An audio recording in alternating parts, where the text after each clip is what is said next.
최은주 전 대령이 풍산금속 공장을 설립할 당시 박정희 대통령은 공장 진입로가 구불구불하게 되어 있는 설계도를 보고 도로가 왜 바르지 않고 굽어 있는가? 라고 최은주 대령에게 물었습니다. 노인이 소유하고 있는 과수원이 있는데 절대로 팔지 않습니다. 라고 최은주 대령이 말씀드렸더니 박정희 대통령은 수용령을 적용해라. 노인이 평생을 가꾸어 오셨는데 애착이 없겠느냐. 넉넉하게 시세보다 훨씬 좋게 흡족하도록 드려라. 라고 말씀하셨다고 합니다. 최은주 대령은 박정희 대통령에 대해 그분은 엄격하시면서도 참으로 따뜻하신 분이십니다. 라고 말씀하고 계십니다. 정주영 회장은 경부고속도로 공사 당시 잊을 수 없는 박정희 대통령과의 일을 말씀하셨습니다. 현장에서 날밤을 새우며 며칠씩 쉬지 못하던 어느 날 정주영 회장은 대통령께서 부르셔서 청와대에 갔습니다. 너무 피곤한 나머지 대통령께서 말씀하시는 도중에 그만 깜빡 존 적이 있어요. 몇 분 되지 않았지만 정신을 차리고 보니 얼마나 당황스러웠는지 모릅니다. 서둘러 죄송하다고 말씀드렸지만 속으로는 대통령께서 얼마나 언짢으셨을까 걱정됐습니다. 그런데 박 대통령께서는 놀라울 정도로 너그러우셨습니다. 제 손을 꼭 잡으시며 정 사장, 내가 미안하구만. 이라고 말씀하시는 겁니다. 그 순간 얼마나 큰 감동을 받았는지 모릅니다. 그분의 넓은 마음과 배려는 평생 잊을 수 없는 교훈으로 남아있습니다. 1977년 구마고속도로 개통식에 참석한 박정희 대통령은 해인사를 방문하며 주지스님에게 방장인 성철스님의 영접을 요청했습니다. 해인사 주지스님은 백년암으로 뛰어가 큰 스님이 절까지 내려와 영접해주면 좋겠습니다. 라고 상자들과 함께 성철스님을 설득했으나 성철스님은 돌아앉으면서 나는 산에 사는 중인데 대통령 만날 일이 없다 아이가. 라며 내려오지 않았습니다. 하지만 박정희 대통령은 분노하지 않았습니다. 오히려 사찰을 둘러보던 도중 해인사 골짜기인 홍유동의 소나무들이 말라 죽는 모습을 보고는 어떤 일이 있어도 소나무를 살려내라. 는 지시를 내렸고 정부 지원을 받아 3년간 방제 작업을 통해 숲을 복원한 덕분에 홍유동은 아름다운 풍광을 드러내게 되었습니다. 박정희 대통령은 만남을 거절한 성철스님에 대해 분노하기는커녕 사명대사가 열반한 암자인 홍제암을 둘러본 후 해인사에 소중한 도움을 주고 돌아갔습니다. 풍산금속 안강공장에 들렀을 당시 박정희 대통령은 종업원들이 방석이 없는 접는 의자에 앉아 식사하는 모습을 보고는 최은주 전 대령에게 이 사람아, 애들이 밥 먹으러 와서 따뜻하게 먹어야 하는데 차지 않나 방석이라도 하나 깔아주지. 그래, 애들 궁둥이 시렵잖아. 그 하나 깔아주지 와. 라고 하시면서 박정희 대통령이 종업원들의 등을 쓰다주는 모습에 최은주 전 대령은 작은 일이지만 대단히 크게 느껴지는 이야기입니다. 고 박정희 대통령을 평가하고 있습니다. 1974년 박정희 대통령이 속리산 법주사를 찾았을 때 경호원들과 함께 법주사 입구의 경희여관이라는 작은 여관에 묵었습니다. 다음날 경호원들은 정성스럽게 차려진 아침 식사를 맛있게 먹었다는 것을 박정희 대통령에게 말씀드렸더니 대통령도 직접 음식을 맛보고 싶어 했습니다. 여관 주인 남경희 여사는 정성을 다해 밥과 반찬을 담아 대통령께 올렸습니다. 식사를 마친 박정희 대통령은 흐뭇한 표정으로 이 음식을 새마을 식단이라고 하지.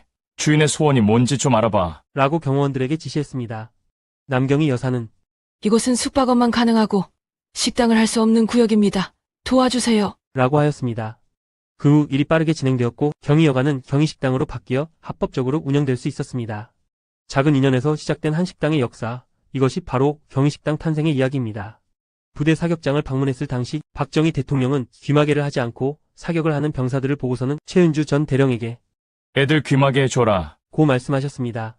박정희 대통령의 이러한 모습을 보고 최은주 전 대령은 마음이 큰 어른이 어떻게 작은 것까지 관심을 가지시는지 놀랄 뿐입니다. 그분은 무서운 분 아닙니다. 불의에 대해서는 엄격한 분이시지만 사랑이 넘치는 어른입니다. 라고 박정희 대통령을 평가하고 있습니다. 새카맣고 조그마한 체구를 가진 박정희 대통령은 자신의 작은 키를 농담의 소재로 삼곤 했습니다. 1970년대 중반 내각에는 박정희 대통령보다 키가 작은 김용환 재무장관이 있었습니다. 박정희 대통령은 사람들이 모여있을 때 자주 김용환 장관을 자기 옆으로 불러서 서로 키를 견주는 동작을 한 다음 자, 봐, 김 장관이 나보다 작지? 라고 씩 웃으면서 주위의 분위기를 유쾌하게 만들곤 하였습니다. 1975년 여름 박정희 대통령은 정주영 현대건설 회장을 청와대로 급히 불렀습니다. 중동에서 우리나라에 공사 제안을 했지만 다들 덥고 물이 없어 못한다고 합니다. 정 회장도 어렵겠다면 나도 포기하지요. 정 회장은 즉시 중동으로 떠났습니다. 며칠 후 다시 박 대통령을 찾아가 말했습니다. 하늘이 우리나라를 돕는 것 같습니다. 무슨 얘기요? 중동은 건설하기에 최적의 지역입니다. 비가 오지 않아 1년 내내 공사가 가능하고 자갈과 모래도 현장에서 바로 조달할 수 있습니다. 물은 기름 싣고 온 유조선에 실어가면 됩니다. 50도나 되는 더위는 낮에는 천막에서 자고 밤에 일하면 됩니다. 박 대통령은 비서실장을 불러 현대건설을 전폭 지원하라고 지시했습니다.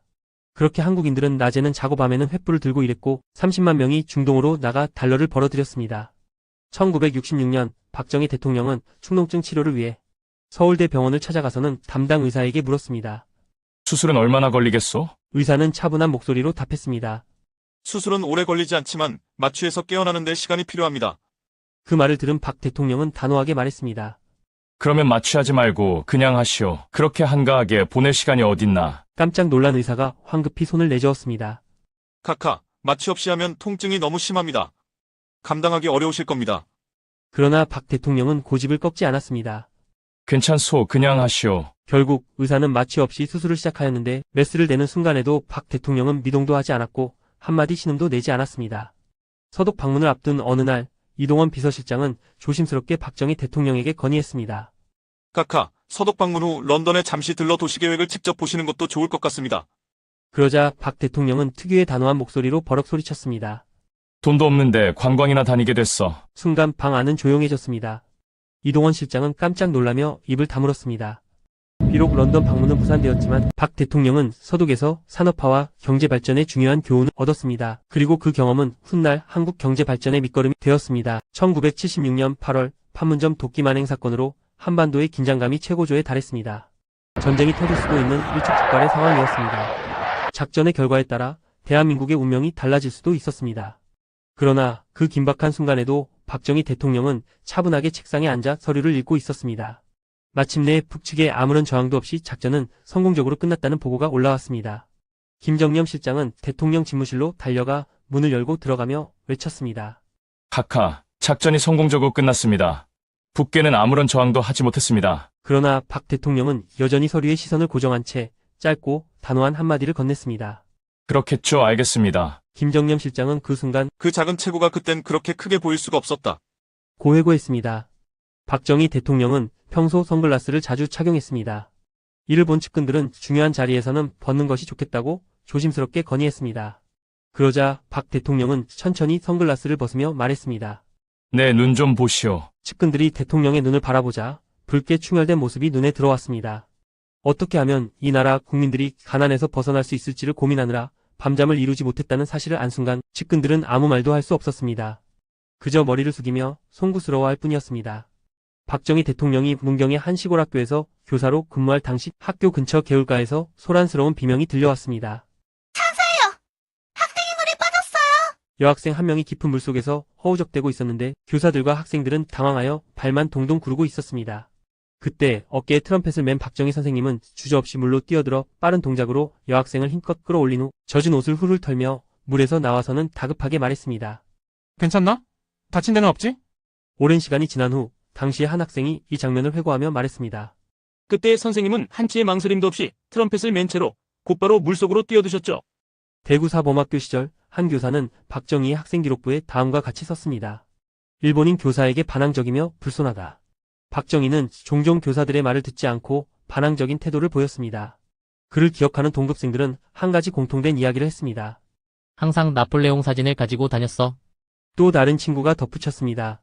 푸르타르코스의 영웅전을 손에서 놓은 적이 없었어. 그리고 훗날 그 반항적이던 소녀는 나라의 운명을 짊어진 지도자가 되었습니다.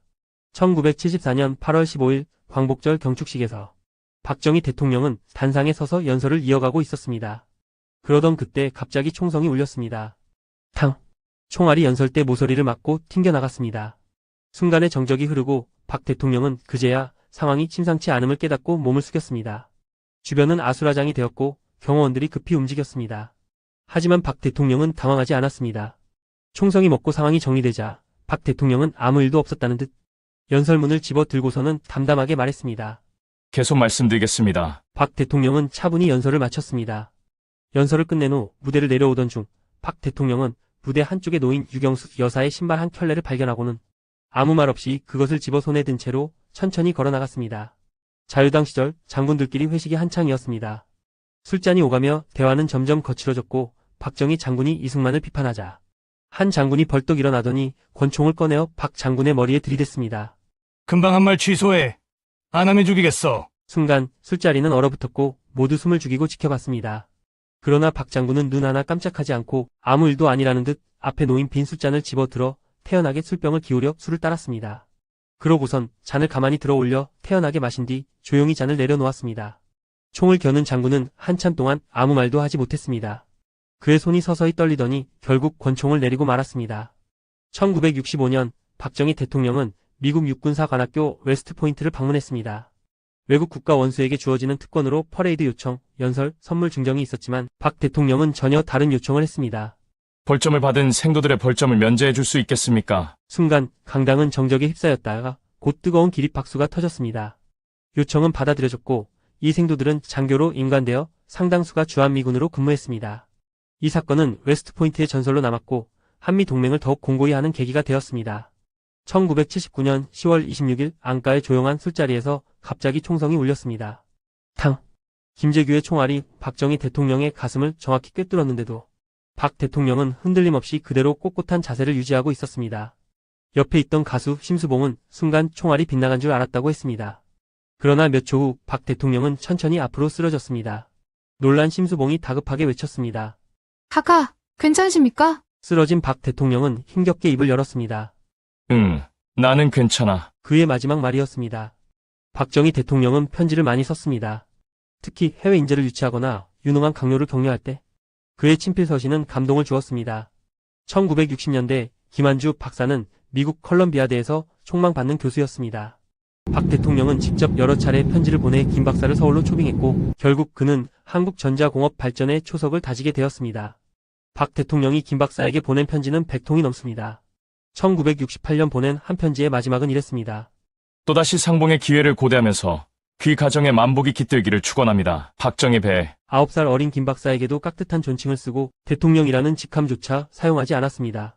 그의 정성이 담긴 손편지가 한 명의 인재를 움직였고 대한민국 산업 발전의 한 축을 이루게 했습니다. 박정희 대통령이 즐겨 흥얼거린 노래는 황성애터, 추풍령, 그리고 짝사랑이었습니다. 특히 황성애터는 청년 시절부터 그의 18번이었습니다. 그는 노래가 사람의 마음을 움직이고 국민을 하나로 모을 수 있다고 믿었습니다. 그래서 직접 만든 노래가 바로 새마을 노래였습니다. 새벽종이 울렸네. 새 아침이 밝았네. 우리 모두 일어나 새마을을 만드세. 그 시대 근대화의 현장에서 이 노래는 전국 방방곡곡에 울려 퍼졌고 국민들에게 가장 친근한 곡이 되었습니다. 1966년 김종필은 국제기능올림픽 한국위원회를 설립하고 총재를 맡았습니다. 청소년들에게 평생 쓸 수 있는 전문 기술을 익히게 하려는 뜻이었습니다. 박정희 대통령은 기능올림픽 이야기가 나오면 늘 유쾌했습니다. 그는 1인 1기, 즉 한 사람이 한 가지 기술을 갖추면 국민의 기질이 바뀔 것이라 믿었습니다. 대회에서 입상한 선수들이 돌아오면 대통령은 반드시 청와대로 초청해 격려했습니다. 그리고 늘 이렇게 말했습니다. 우리 젊은이들은 선천적으로 우수하다. 그의 기대 속에서 한국 청년들은 세계 무대에서 실력을 인정받기 시작했습니다. 박정희 대통령의 글씨는 단정하고 꼿꼿했습니다. 마치 학교 선생님이 칠판에 쓰듯 또박또박 정자체였습니다. 어느 날 김종필 총리가 청와대에 들어갔더니 대통령이 붓글씨를 쓰고 있었습니다. 김 총리가 감탄하며 말했습니다. 글씨가 꼬장꼬장하네요. 성격 그대로이십니다. 그러자 박 대통령은 씩 웃으며 답했습니다. 내 성격이 이렇게 생겼나? 김 총리는 그 웃음을 일품 미소라고 불렀습니다. 멋쩍기도 하고 수줍기도 하고 때로는 쓴웃음 같기도 한 그 미소. 하지만 그게 바로 박정희 대통령의 진짜 매력이었습니다. 박정희 대통령은 어린 시절 집안이 어려워 어머니가 된장에 묻힌 참기름 나물로 끼니를 대신하셨던 기억이 있었습니다. 그때의 기억 때문인지 청와대에 채소밭을 만들고 직접 참기름을 심어두곤 했습니다. 가끔 생각날 때면 일부러 찾아 먹기도 했습니다. 어느 날 대통령 비서관이 가족들과 함께 식사를 하게 되었는데 식탁에 참기름 나물이 올라왔습니다. 이를 본 비서관이 깜짝 놀라며 말했습니다.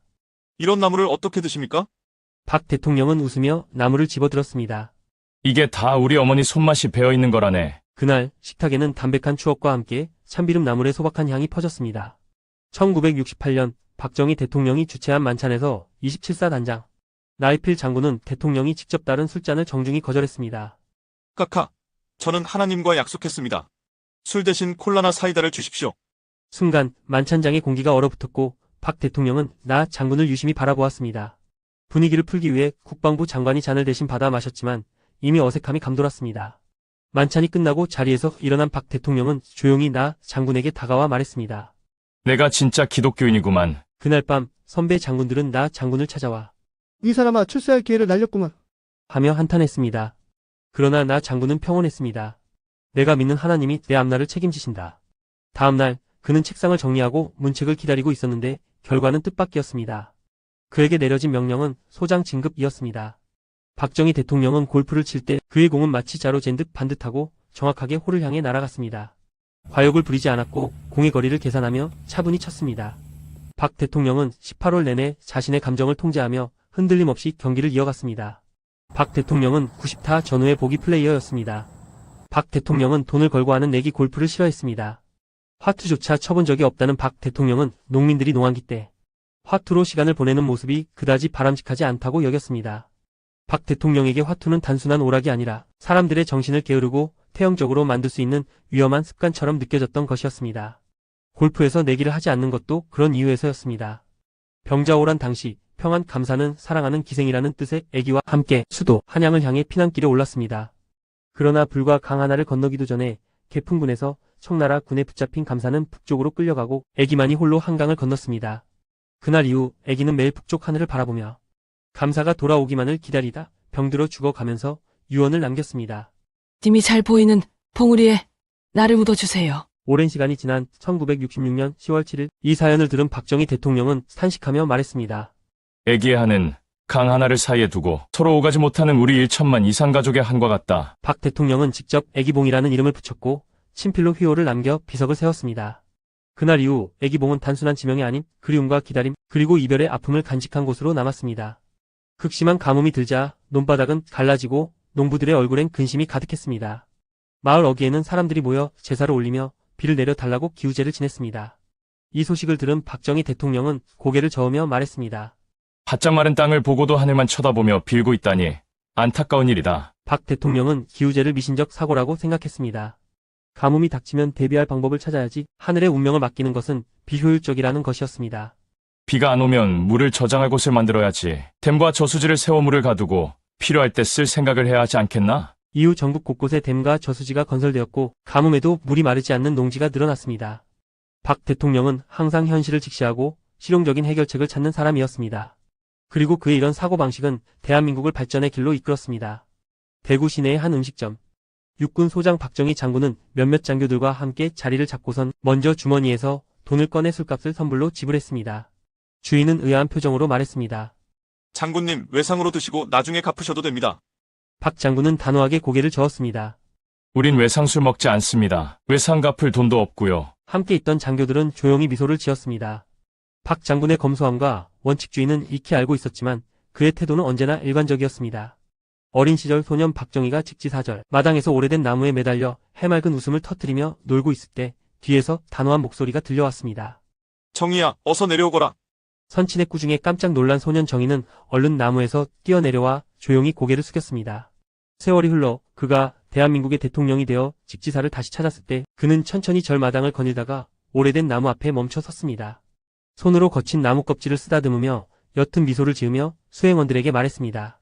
어릴 적 저 나무에 매달려 놀다가 아버지께 혼이 났었지. 참, 그때가 그립구만. 직지사의 고즈넉한 바람 속에서 마치 그 시절 장난기 가득한 소년의 웃음소리가 나뭇가지 사이로 흩날리는 듯 했습니다.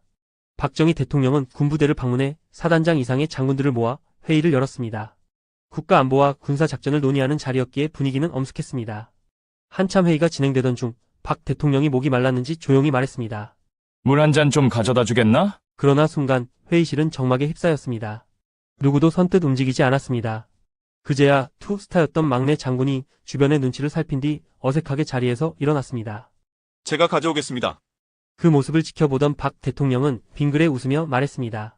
미안하네. 내 비서관을 불러 물을 가져오라고 하지. 자네는 앉아있게. 그의 말에는 권위가 아닌 배려가 담겨 있었습니다.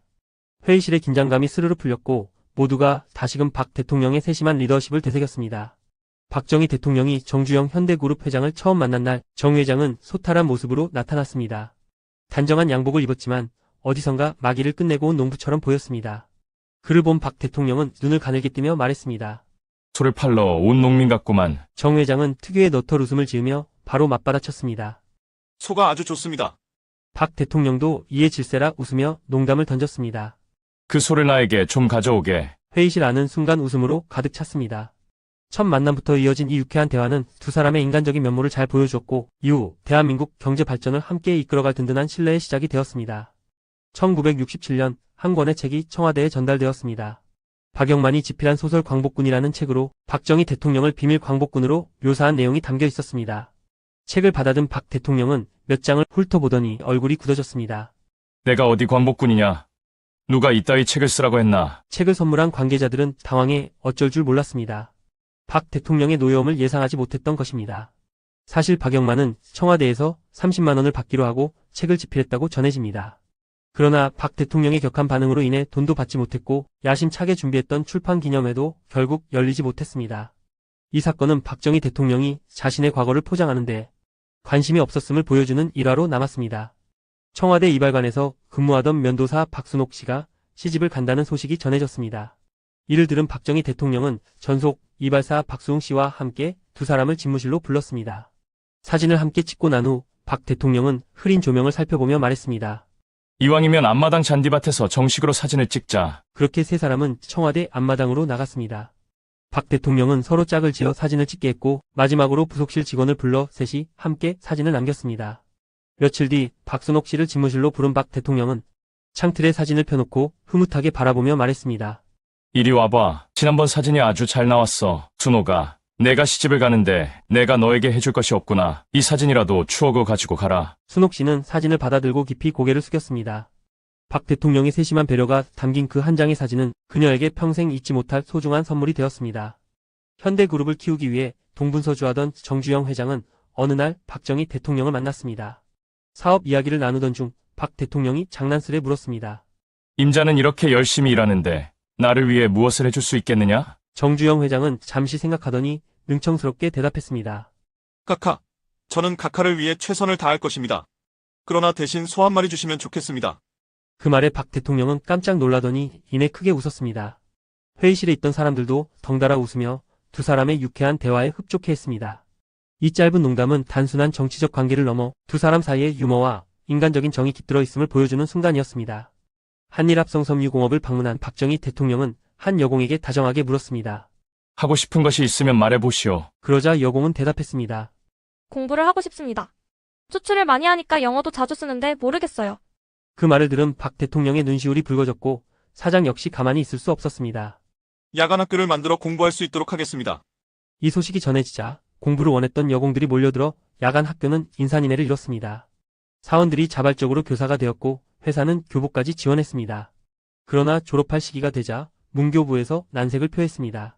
이 학교는 정식 교육기관이 아니므로 졸업장 대신 수료증만 발급할 수 있습니다. 이 말을 들은 박 대통령은 말했습니다. 가난해서 학교 대신 공장을 들어간 것이 슬프다고 하여 학교를 세워줬으니 졸업장을 주시오. 졸업장을 받을 수 있게 된 여공들의 졸업식장은 눈물바다였고 사장조차 감격에 겨워 울었습니다. 이후 몇몇 여공들은 대학에 진학했고 회사는 장학금을 지원했습니다. 이 작은 변화는 전국적으로 확산되어 많은 기업들이 야간 학교를 운영하는 계기가 되었습니다. 유경수 여사의 빈소를 찾은 박정희 대통령은 아침과 저녁 두 차례씩 자녀들과 함께 조용히 고인의 명복을 빌었습니다. 장례식 당일 대통령의 머리를 손질하던 전속 이발사는 눈물을 참지 못하고 펑펑 울었습니다. 그러나 박 대통령은 두 눈을 지그시 감은 채 아무 말도 하지 않았습니다. 거울을 통해 본 대통령의 얼굴. 그의 두 눈에서도 조용히 눈물이 흘러내리고 있었습니다. 가슴이 터질 듯한 그 순간 박 대통령이 나지막이 말했습니다. 지만이를 불러오게. 이윽고 중학생이던 지만군이 올라오자 박 대통령은 이발사를 바라보며 덧붙였습니다. 임자, 오늘이 이 애 애미의 출상이 아닌가? 이 애가 맞상주인데 이발은 해야 하지 않겠는가? 잘 좀 해줘. 전속 이발사는 지금도 그때를 생각하면 참으로 기가 막힙니다. 라고 합니다. 말 한마디 한마디에 담긴 슬픔과 책임감. 그 순간 아버지이자 국가의 지도자인 그의 모습이 더욱더 깊은 여운을 남겼습니다. 1970년부터 9년간 박정희 대통령의 경제 담당 특별보좌관으로 일했던 박진환 씨는 대통령과 함께한 식사 자리를 이렇게 회상했습니다. 오후 5시쯤 되면 대통령이 전화를 하셨지. 보좌관들 다 있어. 식사 같이 해. 그러면 우리는 6시에 식당으로 올라갔습니다. 그런데 보좌관들에게는 한 가지 고민이 있었습니다. 또 막걸리인가? 막걸리가 너무 자주 나와서 질릴 지경이었습니다. 그래서 보좌관들은 식당에 미리 가서 술상을 살펴보곤 했습니다. 막걸리통이 보이면 실망감이 밀려왔고 가끔 가뭄에 콩 나듯이 시바스 리걸이 보이면 보좌관들은 얼굴이 환해져서 작은 환호성을 질렀습니다. 됐다. 박정희 대통령의 식사 습관은 소박하고 털털했습니다. 김치는 손으로 집어먹고 김은 밥숟가락에 척 붙여서 먹었으며 닭고기는 손으로 들고 뜯었습니다. 그 모습은 대한민국을 이끈 지도자가 아닌 농민 출신의 소박한 가장과 다름없었습니다. 박정희 대통령이 전주를 방문했을 때 전주의 명물 300집 콩나물 국밥이 해장에 좋다는 이야기를 듣고 경호원들이 가게에 전화를 걸었습니다. 대통령 각하가 드실 건데 배달 좀 해주실 수 있겠습니까? 하지만 가게 주인인 욕쟁이 할머니의 대답은 거칠었습니다. 썰놈들이 어디서 배달 소리를 해? 먹고 싶으면 와서 처먹어. 경호원들은 당황했지만 박정희 대통령은 오히려 흥미를 느꼈습니다. 그럼 직접 가서 먹지, 뭐. 그렇게 박정희는 수행원들을 데리고 직접 300집으로 향했습니다. 하지만 수행원들이 우려한 대로 욕쟁이 할머니는 박정희를 알아보지도 못한 채 거친 말투로 응대했습니다. 헐씨구. 생긴 건 박정희 닮아서 잘도 처먹네. 옛다. 계란이나 더 처먹어. 이에 박정희도 웃으며 응수했습니다.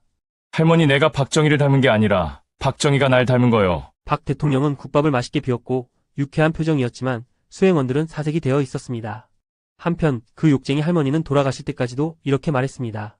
그때 그 놈팽이는 박정희가 아니야. 1973년 4월 박정희 대통령은 청와대 직원들을 데리고 안양 근처로 모내기 지원을 나섰습니다. 전속 이발사 박수웅 씨와 이발관 직원들도 예외 없이 동참했습니다. 오전 내내 논에서 모를 심은 뒤 점심시간이 되자 박 대통령은 농부들과 함께 막걸리를 마셨습니다. 김치를 안주 삼아 논바닥에 퍼질러 앉아 마시는 막걸리는 유독 맛있어 보였습니다. 그날 오후 박 대통령은 직원들보다 먼저 청와대로 돌아갔습니다. 이후 모내기를 마치고 돌아온 박수웅 씨를 보자마자 환하게 웃으며 물었습니다.